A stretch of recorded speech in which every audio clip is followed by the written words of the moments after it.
Hello everyone, myself Sunita Gehlot.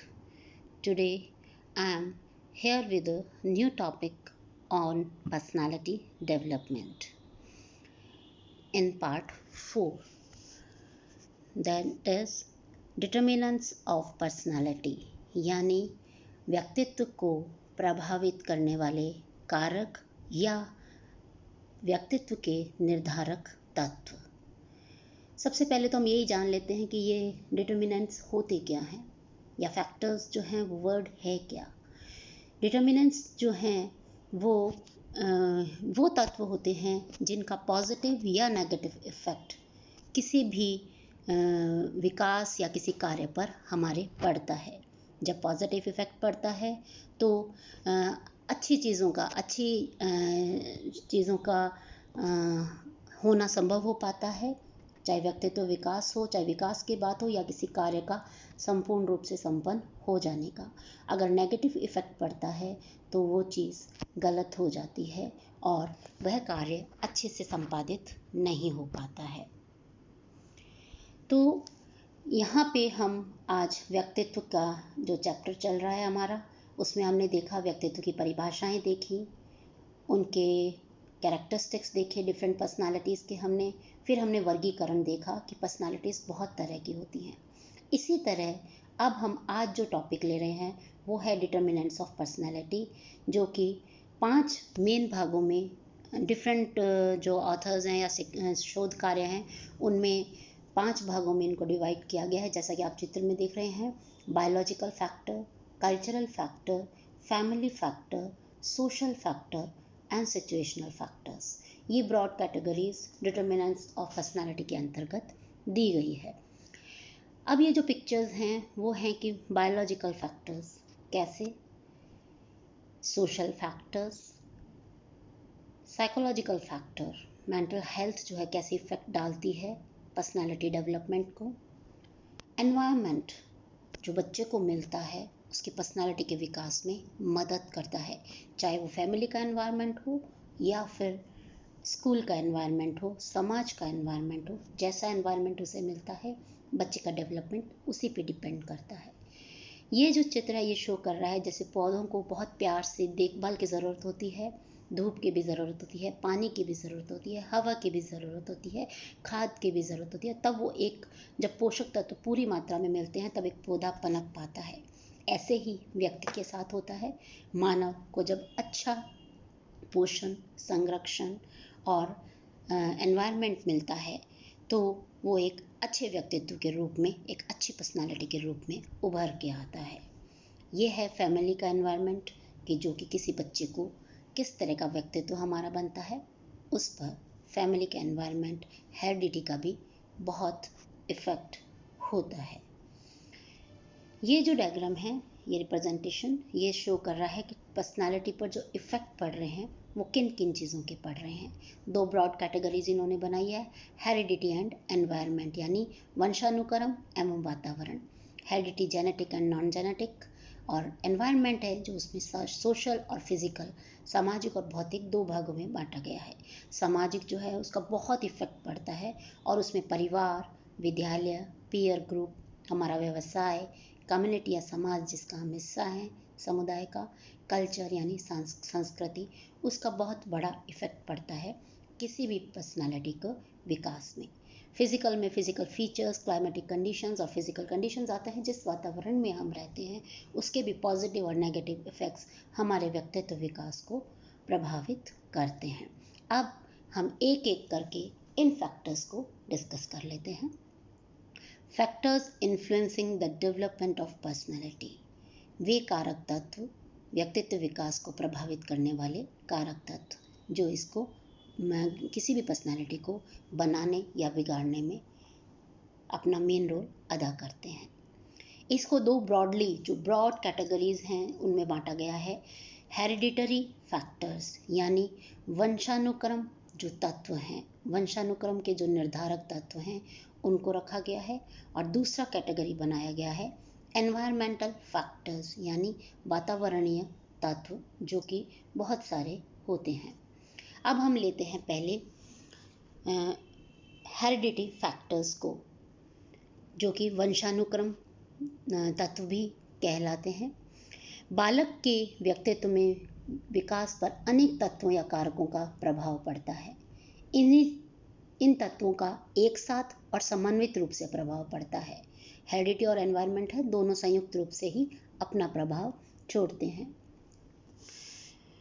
व्यक्तित्व विकास को प्रभावित करने वाले कारकों में महत्वपूर्ण कारक रहे हैं वंशानुक्रम और वातावरण। इन दोनों के सम्मिलित रूप से ही किसी भी व्यक्ति का व्यक्तित्व श्रेष्ठ एवं सुंदर बनता है।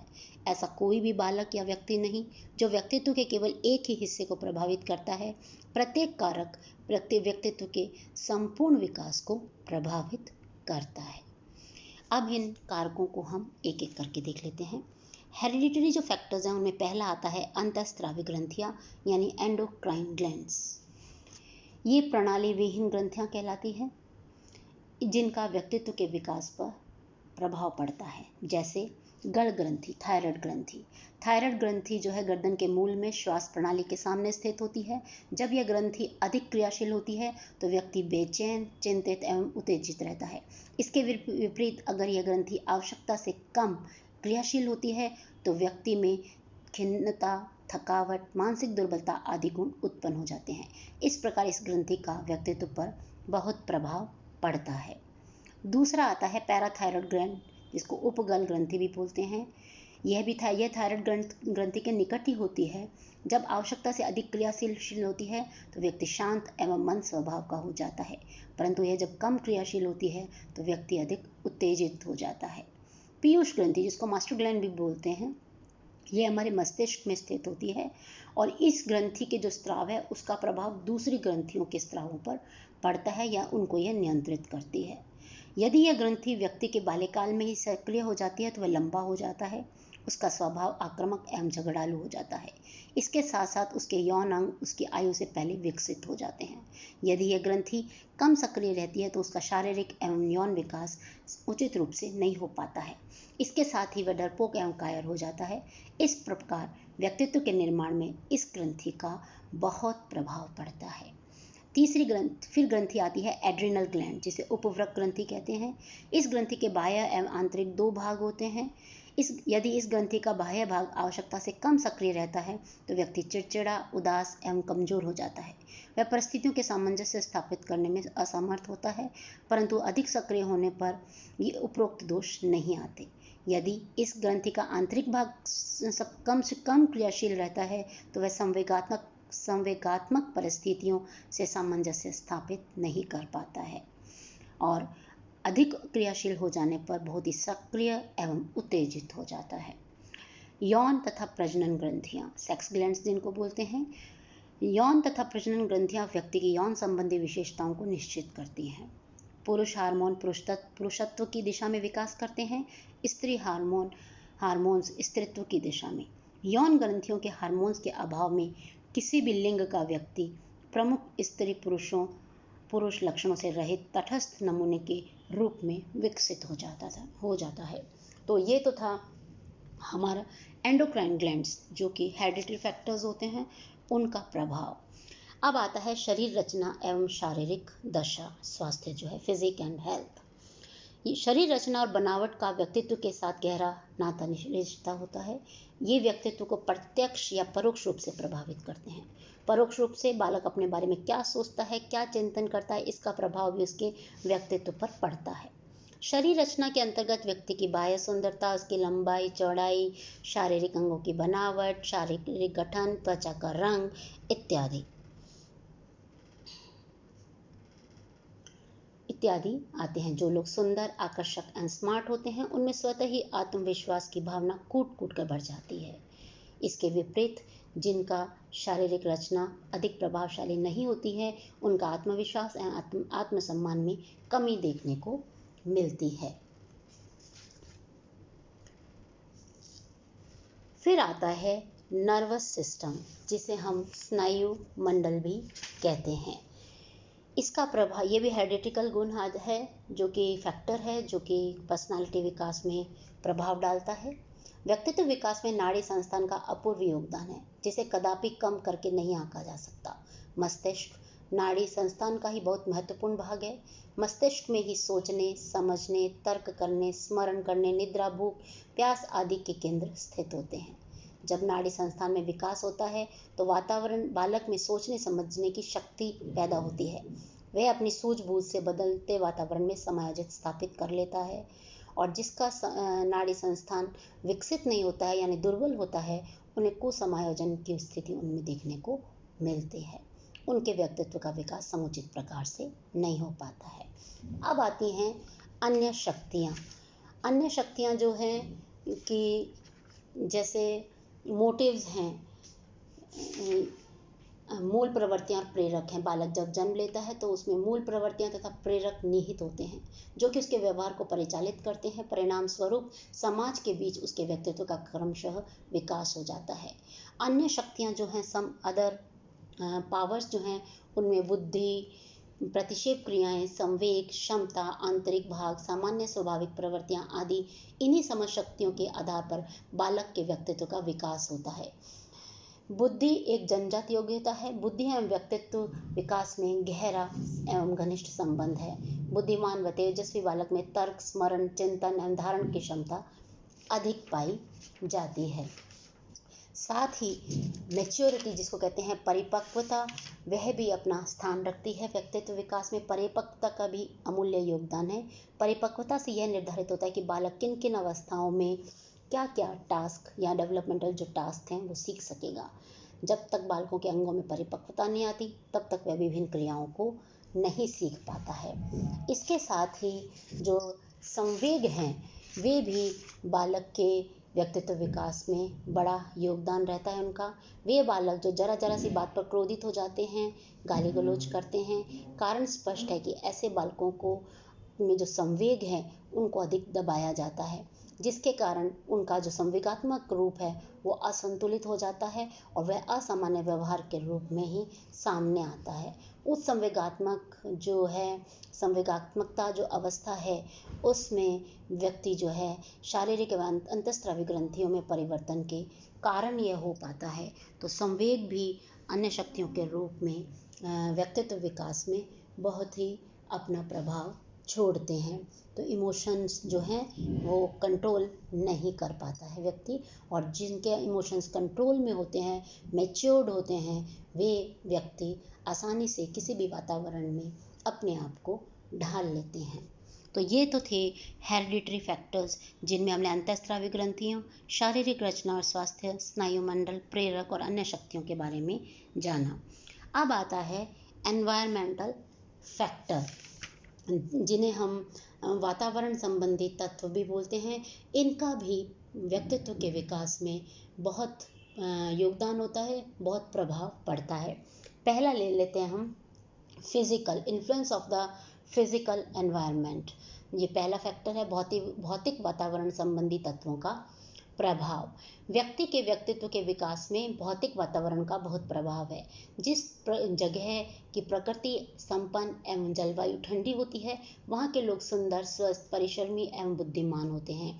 इसके विपरीत जहाँ पर आवश्यकता से अधिक गर्मी पड़ती है वहाँ के लोग अस्वस्थ, आलसी, काले एवं बुद्धिहीन होते हैं। इसे स्पष्ट करते हुए ऑगबर्न एंड निमकॉफ ने लिखा है, व्यक्तित्व के विकास में भौतिक अथवा प्राकृतिक वातावरण को नहीं छोड़ा जा सकता। कहने का तात्पर्य यह है कि इनका भी इफेक्ट, जो फिजिकल एनवायरनमेंट है, जो भौतिक एनवायरनमेंट है, जहाँ पे व्यक्ति रह रहा है, उसका जो इफेक्ट है वो बहुत ज़्यादा पड़ता है। अब आता है सोशल एनवायरनमेंट, जो कि मैंने पहले भी कहा, फैमिली, हमारा समाज, पीयर ग्रुप, प्रोफेशन, हमारा कल्चर, ये सब मिलकर सोशल एनवायरनमेंट को बनाते हैं। तो ये जो सोशल एनवायरनमेंट है, जिसका सामाजिक वातावरण, इसका प्रभाव भी व्यक्तित्व विकास पर पड़ता है। तो इसमें पहला प्रभाव आता है माता पिता का प्रभाव। असह्य पीड़ा के उपरांत जब माँ अपने नवागंतुक शिशु को प्राप्त कर लेती है तो वह न केवल पीड़ा को ही भूल जाती है वरन अपने शिशु का मुख देखने के लिए आंखों की पलकें बिछाने का प्रयत्न करती है। बालक की जो जो आवश्यकताएं होती हैं उन्हें उनके माता पिता दोनों तन मन धन से पूरा करने का प्रयास करते हैं। बालक के माता पिता का जैसा स्वभाव, चरित्र, व्यवहार एवं पारिवारिक संबंध होता है, उसी प्रकार बालक के व्यक्तित्व का विकास होता है। माता पिता की शिक्षा एवं आचरण बालक के व्यक्तित्व विकास को महत्वपूर्ण ढंग से प्रभावित करते हैं। अतः शिक्षित एवं चरित्रवान माता के आंचल में पला बड़ा बालक भी निश्चित ही चरित्रवान बनेगा, क्योंकि बालकों के विकास में सर्वाधिक असर माता पिता का ही होता है और माँ इनफॉर्मल और पहली जो शिक्षक है वो बच्चे की कहलाती है। इसी में ही फिर आता है जो नेक्स्ट सोशल एनवायरनमेंट में ही बालक अभिभावक संबंध। माता पिता का बालकों के साथ किस प्रकार का संबंध है उस पर भी व्यक्तित्व विकास निर्भर करता है।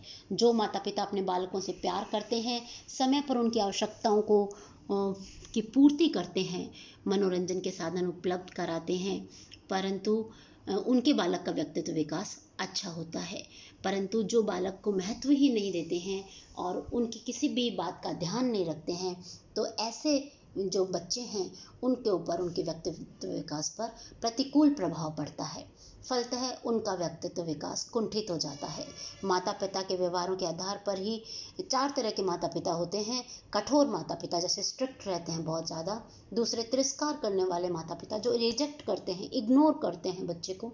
पक्षपाती माता पिता एक से दूसरे बच्चे के बीच में कंपैरिजंस करते हैं, एक का फेवर करते हैं दूसरे का नहीं करते हैं।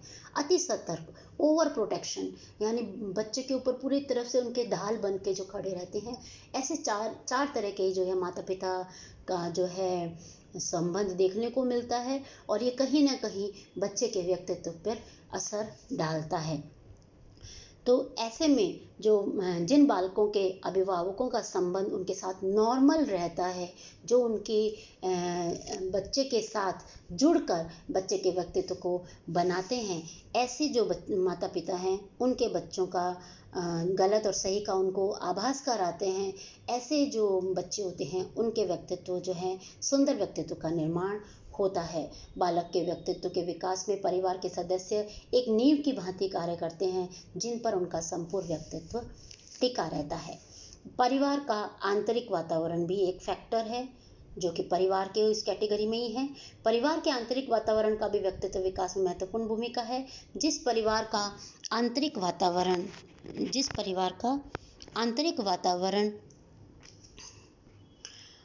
सुखद, प्रेमपूर्ण, सौहार्दपूर्ण, जहाँ वात्सल्य का पूरा ध्यान रखा जाता है, बालकों के साथ प्रेम पूर्वक व्यवहार किया जाता है, उन्हें अच्छे आचरण सिखाए जाते हैं, उनका व्यक्तित्व विकास सुंदर ढंग से होता है। और जहाँ पर कलह, ईर्ष्या, आलोचना आदि की प्रवृत्ति पाई जाती है, वहाँ पर बालकों का समुचित व्यक्तित्व विकास नहीं हो पाता है। फिर आता है इसी में ही परिवार का आकार। व्यक्तित्व विकास को प्रभावित करने वाले कारकों में एक अति महत्वपूर्ण कारक है परिवार का आकार। यदि परिवार का आकार बहुत बड़ा होता है तो उसमें माता पिता के अलावा और भी सदस्य, चाचा चाची, दादा दादी, नाना नानी, बुआ आदि अन्य सदस्य रहते हैं, तो बालकों के पालन पोषण में पूरा ध्यान जो है नहीं दिया जाता। ऐसे परिवारों में बालक स्वयं ही अपने परिवार के सदस्यों को देखकर उनसे सीखते हैं और उनका व्यक्तित्व विकास होता है। छोटे परिवारों में व्यक्तित्व विकास समुचित ढंग से हो जाता है, जो कि आजकल की फैमिलीज़ हैं वो न्यूक्लियर फैमिलीज़ हैं, छोटी फैमिलीज़ हैं, क्योंकि वहाँ उनके पालन पोषण पर पूरा ध्यान दिया जाता है। उनकी हर एक आवश्यकता की पूर्ति समय पर की जाती है तथा तमाम तरह के साधन सुविधाएं जुटाए जाते हैं। परंतु हर जो बड़ा परिवार और छोटा परिवार, दोनों ही परिवार के लाभ और हानि देखने को मिलते हैं, परंतु यह बालक के व्यक्तित्व पर अपना असर छोड़ते हैं, इसमें कोई दो राय नहीं है। फिर आता है परिवार की सामाजिक एवं आर्थिक स्थिति। परिवार की सामाजिक एवं आर्थिक दशा को भी बालक के व्यक्तित्व के विकास में महत्वपूर्ण योगदान है। जिन परिवारों की आर्थिक दशा अच्छी है, उनकी सभी आवश्यकताओं की पूर्ति समय पर होती है, उनको उचित पोषण मिलता है, उनके व्यक्तित्व विकास सुंदर ढंग से होता है। या इसकी बजाय जहाँ पर ये सब सुविधाएं, आर्थिक स्थिति अच्छी नहीं होती है, परिवार की सामाजिक स्थिति अच्छी नहीं होती है, तो वहाँ पर जो व्यक्तित्व है वो कुंठित हो जाता है और ऐसे जो बच्चे होते हैं उनके अंदर अंतर्मुखता, आत्महितता, कुंठा तथा असामाजिक कार्यों की प्रवृत्ति देखी गई है। तो परिवार की आर्थिक और सामाजिक स्थिति भी अपना योगदान व्यक्तित्व विकास में रखती हैं। फिर आता है परिवार के रहने का स्थान। परिवार गांव में रहता है, शहर में रहता है, कहाँ पे रहता है, यह भी व्यक्तित्व के विकास पर प्रभाव डालती है। शहर में जहाँ सुविधाएं अच्छी रहती हैं, बच्चे को अपने अध्ययन के साथ ज्ञानवर्धक पुस्तकों का अध्ययन करने का भी मौका मिलता है, और भी जो सुविधाएं हैं उनको समय समय पर वो उनका उपयोग कर सकता है। बजाय इसके अगर वो गांव में रहता है तो वहाँ पर सुख सुविधाएं जो हैं सीमित मात्रा में होती हैं और व्यक्तित्व उसी की तरह बनता चला जाता है। फिर आता है बालक का जन्म क्रम। समान वंशानुक्रम और पारिवारिक सामाजिक परिवेश होते हुए भी प्रत्येक बालक का व्यक्तित्व विकास उसके जन्म क्रम द्वारा भी प्रभावित होता है और अलग अलग होता है। मनोवैज्ञानिक अध्ययनों से पता चला है, पहले जन्मे बालक का माता पिता परिवार के सदस्यों द्वारा अधिक लाड प्यार मिलता है, और जो उसके बाद होते हैं, या तो सबसे बड़ा जो बच्चा होता है या फिर सबसे छोटा, दोनों ही माता पिता का प्यार जो है उन्हें लाड प्यार अधिक मिलता है। बीच के जो बालक होते हैं उनके दूसरे तीसरे या चौथे क्रम में जो जन्म क्रम में जो बालक अपना स्थान लेता है, उनके व्यक्तित्व विकास में तिरस्कार, अवहेलना आदि भी देखे गए हैं। उनमें असुरक्षा की भावना, ईर्ष्या की भावना आदि देखने को मिलती है। तो बालक का जो जन्म क्रम है, बर्थ ऑर्डर ऑफ चाइल्ड, ये भी व्यक्तित्व विकास पर असर डालता है। फिर आता है बालक का नाम। इसका प्रभाव भी व्यक्तित्व पर पड़ता है, इसमें कोई दो राय नहीं है कि उसके नाम का क्या अर्थ लगाते हैं और क्या अर्थ निकलता है और क्या एटीट्यूड रखते हैं, क्या अभिवृत्ति उसके साथ रखते हैं, इसका व्यक्तित्व पर प्रभाव पड़ता है।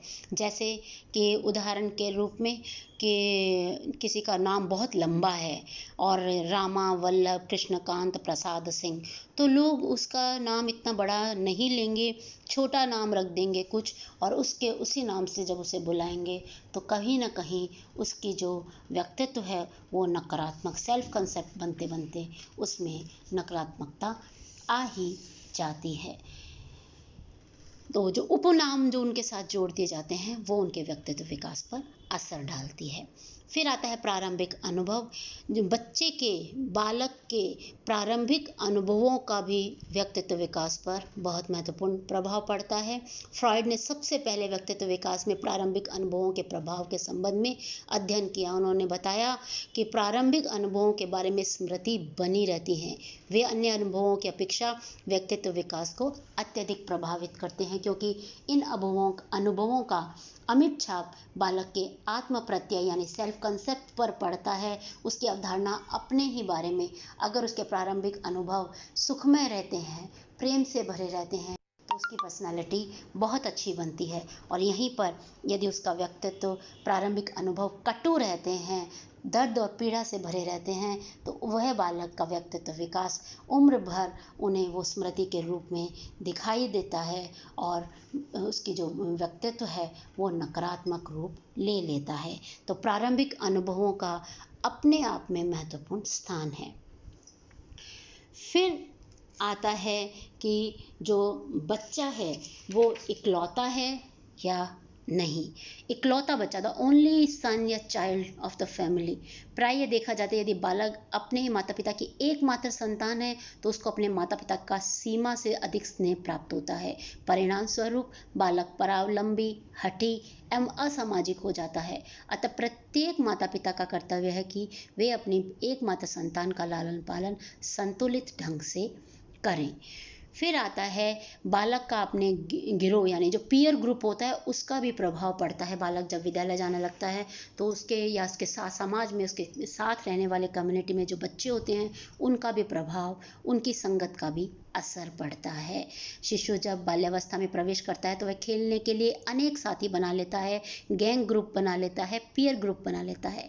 इस तरह अनेक साथियों की जो एक मंडली बनाता है, उनमें जो बालक स्वस्थ एवं साहसी प्रकृति का होता है वह उस मंडली का समस्त बालकों का नेतृत्व करने लगता है, लीडर बन जाता है और एवं अन्य सब उसके अनुयायी बन जाते हैं। परिणाम स्वरूप जब नेतृत्व करने वाला व्यक्ति बालक जो है बड़ा हो जाता है तो उसमें आत्मविश्वास, अदम्य साहस साहस, नेतृत्व, आत्मनिर्भरता आदि सामाजिक गुणों की अभिवृद्धि होती है। तो अगर जो पीयर ग्रुप में अगर उसका पॉजिटिव जो रूप है वो सामने आता है, तो उस बालक की व्यक्तित्व जो है वो एक अच्छी पर्सनालिटी के रूप में बनता है। और यहीं पर अगर संगत सही नहीं है तो वो नेगेटिव रूप की तरफ पर्सनालिटी के बढ़ जाता है। इसके साथ ही फिर आता है विद्यालय, जो कि घर के बाहर अगर दूसरा सबसे ज़्यादा प्रभाव बच्चे पर पड़ता है तो वो आता है विद्यालय का, यानी स्कूल का इन्फ्लुएंस। जब बालक बड़ा हो जाता है और पढ़ने के लिए विद्यालय जाने लगता है तो वहाँ का वातावरण उसके व्यक्तित्व विकास को महत्वपूर्ण ढंग से प्रभावित करता है। जो शिक्षित करते हैं उनके जो सद्गुण और अवगुण हैं वो, और जो ज्ञान की रोशनी फैलाते हैं शिक्षकों का, यानी जो इनफॉर्मल वे में माता पिता बच्चे के शिक्षक होते हैं, बट फॉर्मल जो टीचर्स हैं, फॉर्मल जो एनवायरनमेंट है जो विद्यालय का या स्कूल का, वो बच्चे पर बहुत असर डालता है। इसमें जो निम्न रूप से व्यक्तित्व विकास को प्रभावित करता है, जैसे विद्यालय का पाठ्यक्रम, करिकुलम क्या है, कैसे बच्चे को जो गतिविधियां हैं, शिक्षक गतिविधियों के अलग उन्हें और क्या क्या सिखाया जाता है ताकि उनमें नैतिकता का निर्माण हो, नैतिक उनका विकास हो।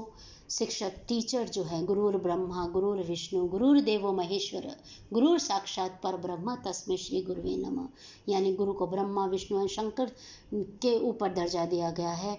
तो जो वो निर्माता हैं, जो बालकों के सर्वांगीण विकास के लिए जिम्मेदार रहते हैं, तो उनका भी सबसे अधिक प्रभाव बच्चे की बाल्यावस्था में पड़ता है। और स्कूली शिक्षा में इनका प्रभाव, जैसे शिक्षक, तो यहाँ पर शिक्षक की जो जिम्मेवारी है कि बच्चे की पर्सनालिटी जो है उसको पॉजिटिविटी देते हुए उनका विकास करें।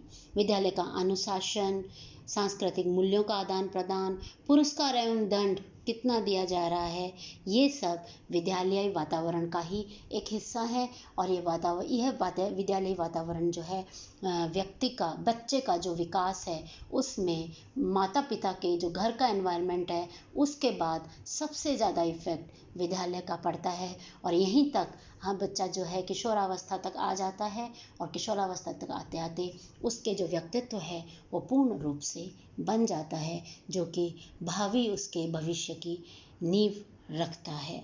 तो विद्यालय जो एक तरह से जो कारक है वो मैं कहूँगी कि सबसे ज़्यादा इम्पोर्टेंस रखता है। खेल साथी और मित्र तो रखते ही हैं। इसके साथ ही एक और जो फैक्टर है वो सबसे ज़्यादा प्रभाव डालता है, वो है सामाजिक वातावरण के अंतर्गत ही सफलता एवं असफलता, यानी सक्सेस एंड फेलियर। सफलताओं एवं असफलताओं का भी व्यक्तित्व विकास में बड़ा ही महत्वपूर्ण स्थान है। सफलता बालक के आत्म प्रत्यय, व्यवहार प्रतिमान, समायोजन आदि को धनात्मक रूप से प्रभावित करता है। यदि बालक को किसी कार्य पर सफलता मिलती है तो वह उत्साहित होकर सफलता प्राप्त करने के लिए और अधिक प्रयत्न करता है और बुलंदियों को छूना चाहता है। इससे उसे आत्मसंतुष्टि मिलती है, आत्मविश्वास बढ़ता है, स्वतंत्रता की भावना का विकास होता है, उसे खुशी मिलती है। परंतु यदि बालक किसी कार्य को बार बार करने के बावजूद भी असफल हो जाता है तो उसके ऊपर नकारात्मक प्रभाव पड़ता है, उसका जीवन के प्रति दृष्टिकोण ही बदल जाता है, वह अपने जीवन को भार स्वरूप समझने लगता है, उसका आत्मविश्वास डगमगा जाता है, उसके मन में हीन ग्रंथियां डेरा डाल देती हैं। फलतः बालक का व्यक्तित्व विकास कुंठित हो जाता है, उसे आघात पहुंचता है। तो ये जो है कभी कभी अगर बहुत ज़्यादा हो जाए तो बालक जो है या व्यक्ति जो है आत्महत्या भी कर लेता है। इसलिए सफलता एवं असफलता का व्यक्तित्व निर्माण एवं विकास में पॉजिटिव या नेगेटिव इफेक्ट पड़ता है। तो सफलता एवं असफलता का जो है प्रभाव वो हमने अभी देखा। तो इसी के साथ जो है सामाजिक वातावरण जो है, जो कि एक बहुत ब्रॉड कैटेगरी था, एक कारक था, एक तत्व था, एक निर्धारक तत्व था किसी व्यक्ति की जो पर्सनालिटी है उसको अच्छा या फिर बुरा, पॉजिटिव या नेगेटिव, सकारात्मक और नकारात्मक दोनों पहलुओं पर बनाने वाला, विकास करने वाला ये सामाजिक फैक्टर है। लास्ट जो आता है वो है कल्चरल एनवायरनमेंट, यानी सांस्कृतिक प्रभाव। व्यक्तित्व विकास को प्रभावित करने वाले कारकों में से एक अति महत्वपूर्ण कारक है सांस्कृतिक प्रभाव। संस्कृति व्यक्तित्व विकास में अहम योगदान देता है।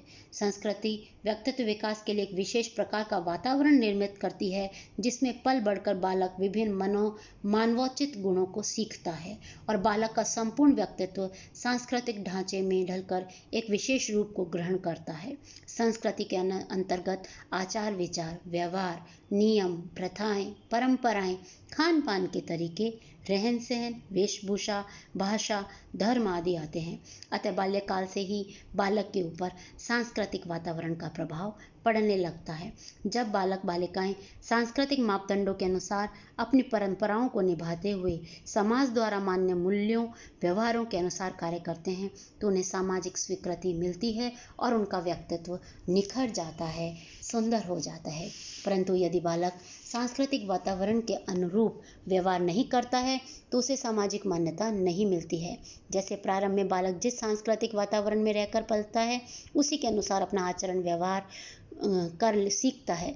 जब बालक बड़ा होता है, पढ़ने लिखने व नौकरी के लिए एक स्थान से दूसरे स्थान पर जाता है, वहाँ की संस्कृति बिल्कुल ही भिन्न होती है, रीति रिवाज भिन्न होते हैं, बालक को समायोजित स्थापित करना पड़ता है। परंतु यदि बालक उन्हें नकारता है तो उसे सामाजिक मान्यता नहीं मिलती है, फलतः व्यक्तित्व विकास अच्छा नहीं हो पाता है।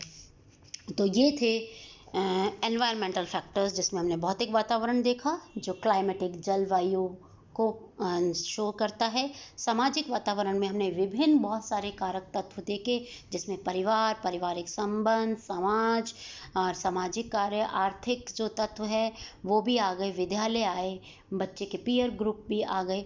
इन सभी को मिला जुला जो रूप है वो सामाजिक वातावरण को बनाता है जो व्यक्तित्व विकास में सहायक होता है।